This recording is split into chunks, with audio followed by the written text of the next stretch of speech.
પ્રણામ મિત્રો, welcome back to our channel Guruvani.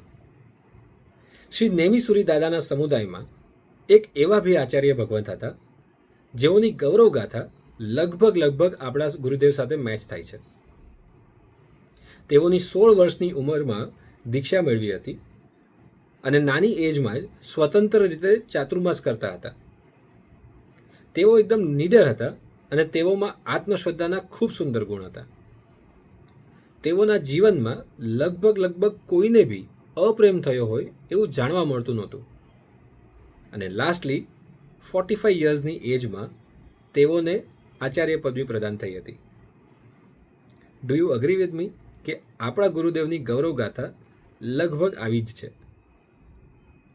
હું વાત કરું છું શ્રી નેમિસુરી દાદાના સમુદાયના 5મા નવરત્ન પરમ પૂજ્ય આચાર્ય ભગવંત શ્રી વિજય વિજ્ઞાન સુરેશ્વરજી મહારાજ સાહેબની. વિક્રમ સંવત 1946માં પાટણમાં શ્રી ભીખાભાઈનો જન્મ થયો હતો અને બાળપણમાં જ તેઓની ધર્મભાવના ભરપૂર હતી.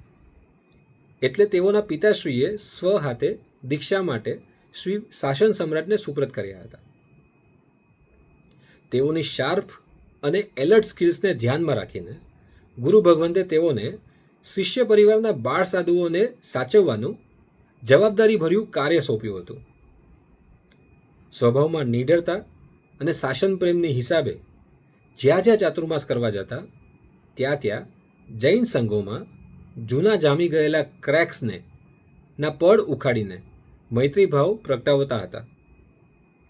તેઓના 3 મુદ્દા એકદમ ખાસ હતા.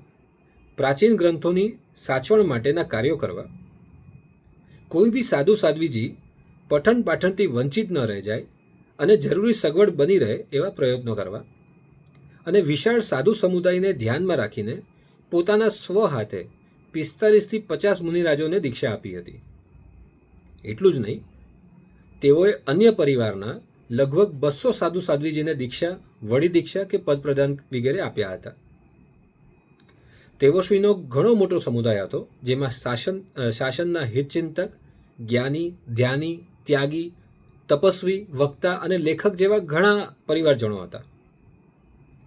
વિક્રમ સંવત 1991માં 45 યર્સની એજમાં તેઓને પણ આચાર્ય પદવી પ્રદાન થઈ હતી.